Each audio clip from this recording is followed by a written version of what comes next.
नमस्कार दर्शकों, आप सभी लोगों के लिए एमके चस्ट्रो वास्तु वन में फिर से आपको स्वागत है।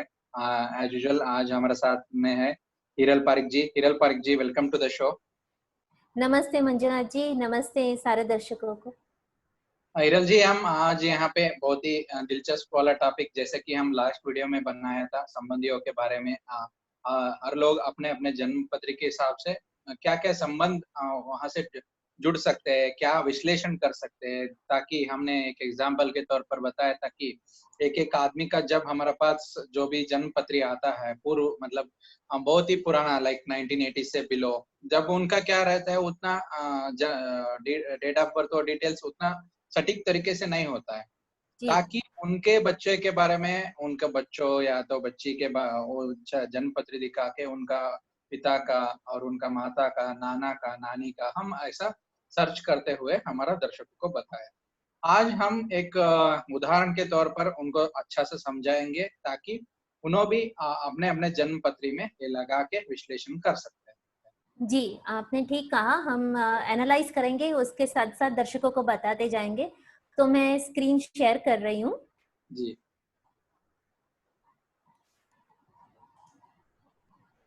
आपको दिख रहा है मेरा स्क्रीन? हाँ हाँ, दिखाई दे। ठीक है। तो ये एक जातिका है और ये 5 बहनों में से तीसरी बहन है। इनकी 2 बड़ी बहनें हैं और 2 छोटी बहन है और माता पिता के साथ वो लोग रहते थे। तो ये मैंने आउटलाइन दे दी और ये आप अपने स्क्रीनशॉट लेकर रख सकते हैं और मैं अभी एक्सप्लेन करूंगी इनके बारे में। सभी को ये जानना रहता है कि हमारा 7वां भाव कैसा है। तो सबसे पहले हम 7वें भाव से शुरू करेंगे। जी ठीक है। इसमें मैं इस्तेमाल कर रही हूँ भाव, जो हमारे दशा होती है वो दशा, गुरु और शनि के जो गोचर होते हैं वो, और ओके। हमारे भाव के हिसाब से हमारे जो एज होती है, हमारी आयु जब भी होती है उस भाव की, जैसे भृगु चक्र पद्धति में वो मैंने इस्तेमाल की है। ठीक है। ओके। और हमारे जो सगे संबंधी है वो। तो 7वें भाव क्या होता है? 7वां भाव, जैसे मैंने पहले वीडियो में कहा था, कि वो नानी का भाव होता है। हमारी माता से चौथे स्थान पे, मतलब यस। माता की माता नानी। उसके ओके। बाद हमारे पिता के बड़े भाई, पिता के बड़े भाई न, हाँ। जो 9वां भाव है वहां से 11वां भाव।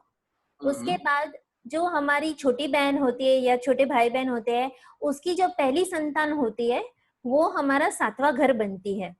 जी। ठीक है। और फिर हमारे जो स्पाउस होते हैं, पति या पत्नी होती है, वो भी हम इसी से देख सकते हैं। और जो बिजनेस पार्टनरशिप्स है, ओके। किसी भी तरह की जो बिजनेस या कुछ भी पार्टनरशिप होती है, वो पार्टनरशिप 7वें घर से ही दिखाई देती है। अब इस जातिका की नानी, जब भी इनका जन्म हुआ, तब वो छोटे से गाँव इसमें में। रहती थी, गांव में रहती थी। तो वो लोग बहुत मिलते नहीं थे। और ओके। उसी प्रकार जो उनके बड़े चाचा है, उनके साथ भी रिलेशन अच्छे थे, लेकिन ज्यादा कुछ उनका परिचय नहीं था। परिचय नहीं। ओके। हाँ। और फिर इनकी जो छोटी बहन है, उनकी जो पहली संतान है, वो संतान का जन्म तभी हुआ जब इनकी आयु 31 वर्ष की थी, 31 ईयर्स की थी। तो अभी 31 वर्ष हमारे 7वें घर में पड़ता है। ओके। बराबर। तो ये 7वां घर जब ये एक्टिव था, तभी इनकी छोटी बहन को पहली संतान हुई। ओके। और उस संतान के साथ भी इनका काफी अच्छा रिलेशन नहीं रहा है और इनकी कभी शादी भी नहीं हुई। इस जातिका की शादी नहीं हुई है। तो ओके। इससे हमें ये पता चलता है कि इनके 7वें भाव का जो उनका जो उनकी इच्छाएं पूर्ण होनी थी, वो कभी पूर्ण हो नहीं पाई। ओके। हाँ हाँ हाँ हाँ हाँ। ठीक है। तो ये एक था। और दूसरा, ये जातिका की बहन की जो पहली संतान थी, उनका जन्म तभी हुआ जब भी गुरु का इनके पहले भाव में गोचर हो रहा था। It was okay. ट्रांजिटिंग। जब भी हाँ ट्रांजिट हो हाँ। रहा था फर्स्ट भाव में, तभी ओके। आप देखिए, ये गुरु उनके उनके जो हॉरोस्कोप के जो गुरु है, उन्हें वो दृष्टि दे रहे हैं। इस हिसाब से हम कह सकते हैं कि जब भी गुरु का गोचर होता है, तभी शुभ समाचार मिलते हैं। जरूर। बराबर। हम्म और इस जातिका ने 2002 में हम्म 51 इयर्स की आयु में, जो हम्म कि उनकी थर्ड हाउस एज है, तीसरे भाव ओके की जो उनकी आयु है, उसमें उन्होंने अपनी इसी बहन के साथ पार्टनरशिप में बिजनेस शुरू किया। जी हम्म पार्टनरशिप में देखिए, तीसरे घर के जो मालिक है वो हाँ, 7वें ही भाव में जाकर बैठे हैं, तो जी उनके साथ बिजनेस शुरू किया और वो बिजनेस भी ठीक से चला नहीं। ओके हाँ हाँ हाँ हाँ हाँ तो इससे पता चलता है कि बिजनेस पार्टनरशिप भी इनकी अच्छी नहीं रही, अच्छी नहीं जैसे मैंने रही। पहले बोला। और हम्म इनके 7वें भाव में जब भी शनि का आगमन हुआ, तभी हम्म शनि की तीसरी दृष्टि इनके 9वें हम्म भाव पे पड़ रही थी।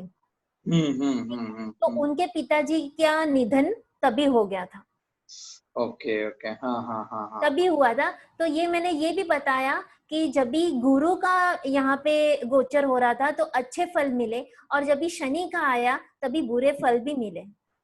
अभी ओके ये क्यों हो रहा है? हम्म इनके 7वें भाव में आप देख सकते हो सिर्फ 22 जी अष्टक वर्ग का पॉइंट्स है, हाँ हाँ हाँ हाँ सिर्फ 22। मतलब जो हाँ इस उनको खुशियां मिलनी चाहिए थी उस भाव से, वो उनको कभी मिली नहीं। जी तो आई होप ये क्लियर है सारे दर्शकों को। अभी हम थोड़ा सा जल्दी जाएंगे। अगर हम्म रिलेशंस में उनको प्रॉब्लम हो रही है समझने में, तो वो हमारा पहले का वीडियो देख सकते हैं और वो लोग ये जान सकते हैं। जी अब हम बात करेंगे तीसरे और 9वें घर की। हम्म ये तीसरा और 9वां घर है। उनका जो, उनकी छोटी बहन के साथ उनका जो संबंध था, वो हम्म फिर उनके बड़ी बहन, उनकी सेकंड बड़ी बहन, मतलब अगर ये उनकी बड़ी बहन हुई तो उनसे बड़ी बहन कौन सी होगी? यहाँ से आप 11वें भाव गिनिए, तो ये 9वां घर उनकी सबसे बड़ी बहन का घर हो गया। तो वो और इनकी दूसरी संतान, तो 1 हम्म 2 3 4 5 ये उनकी पहली संतान हो गई, और 1 2 3 ये उनकी दूसरी संतान हो गई। तो इस हम्म जातिका का संबंध अपनी छोटी बहन के साथ, अपनी दूसरी बड़ी बहन के साथ, दूसरी बड़ी बहन की दूसरी संतान के साथ बहुत अच्छे रिलेशन थे, बहुत ओके अच्छे संबंध थे। आप देखिए मैं कितना डेप्थ में जा रही हूँ, कहाँ कहाँ तक जा रही हूँ। तो उनके साथ अच्छा था। और इनके जो छोटे जीजाजी हैं उनके साथ भी उनका संबंध अच्छा था। और हम्म इस बहन के जो उनके पति थे उनके साथ भी उनका अच्छा रिलेशन था। लेकिन अब देखते हैं 2003 में हम्म शनि का गोचर हो रहा था इस घर में, यानी कि वो मिथुन मिथुन राशि में राशि से, हाँ, जा रहे थे। तो हम्म सभी को कितने प्रॉब्लम्स हुए। तो ओके इस जातिका के हम्म जो बड़ी बहन है, उनकी जो दूसरी संतान है वो गुजर गई। ओ शनि की दृष्टि हो रही है 7वें घर पे, बराबर। अच्छा और इसी बहन के जो पति थे उनको एल्जाइमर्स नाम की बीमारी हो गई। ओके हाँ हाँ हाँ हाँ हाँ ओके। और इनके जो छोटे जीजाजी है, उन हम्म छोटे जीजाजी को बिजनेस में काफी लॉस हुआ। ओके हाँ हाँ हाँ और ये घर, इनकी जो दूसरी छोटी बहन है, ठीक है, वो यहाँ पे आती है। पहली छोटी बहन यहाँ पे, और 1 2 3 ये दूसरी छोटी बहन। तो उसकी जो पहली संतान है वो भी 1 2 3 4 5 यहाँ पे ही होती है। तो ओके उस वक्त उनकी जो संतान थी वो हम्म थे बोर्ड की एग्जाम्स दे रहे थे और उनको काफी परिश्रम करना पड़ा। तो आप ओके अच्छा देखिए यहाँ पे जब भी शनि का गोचर हो रहा था, तो उन हम्म सभी जो भी रिलेटिव्स इस दायरे में आ रहे थे, जो भी संबंधी इस दायरे में आ रहे थे, उन सभी को बहुत तकलीफें झेलनी पड़ी। या और आप देखिए कि 9वें घर पे सिर्फ अष्टक वर्ग 27 पॉइंट्स है, हाँ सिर्फ हाँ हाँ 27 है। और ओके तीसरे घर में 26 है। हम्म तो सभी को बहुत ही प्रॉब्लम हुआ। और ओके जब भी इसी घर से हम्म जब भी गुरु का ये हो रहा था, गोचर हो रहा था, तो हम्म उनकी ये छोटी बहन को दूसरी संतान हुई थी। ओके हाँ तो हाँ हाँ जैसे शनि का आगमन होने से सभी को प्रॉब्लम्स हो रहे थे, तो वैसे ही गुरु के आने से अच्छे रिजल्ट्स भी मिले। तो ओके अष्टक वर्ग का भले कम हो, लेकिन हमें उससे भी पता चलता है गोचर से कि अच्छे बुरे सारे हमें फल मिलते हैं। तो आप ठीक है। बता रहे गोचर के ब्रह्मांड से भी हम फलित ज्योतिष में हम इस्तेमाल करके हम जी परामर्श कर सकते हैं इसके बारे में। हाँ, परामर्श कर सकते हैं। हमारे सारे सगे संबंधियों को तभी तकलीफ हो सकती है। जी जी। अब बात बहुत ही करते हैं अच्छा। इनके पांचवे घर की। ओके। पांचवा घर इनके छोटी बहन के ससुर जो होते हैं, वो मैंने ऑलरेडी बताया है ससुर को कैसे देखते हैं। हमारे भाव से जो तीसरे भाव होते हैं वो हमारे ससुर होते हैं। तो जी। आप तीसरे से तीसरे गिन लीजिए तो आपको पांचवा भाव मिल जाएगा। फिर उनकी जो दूसरी छोटी बहन थी, उसका घर भी यहाँ पे आता है। और उनकी जो बड़ी बहन है, उनसे डायरेक्ट बड़ी, उनकी जो दूसरी संतान है, वो सभी कुछ पांचवे घर में हमें दिखाई देती है। उनके जी। साथ उनका रिलेशन अच्छा था। और तभी उनकी शनि की दशा चल रही थी। तो ये शनि का ही घर है, शनि योगा कारक भी है इस जातिका के लिए। तो उन सभी के साथ उनका अच्छा रिलेशन था। और आप देखिए यहाँ पे 34 अष्टक वर्गा पॉइंट्स। जी जी। तो सभी के साथ अच्छा था। अब बात करते हैं इनके 10वें भाव की।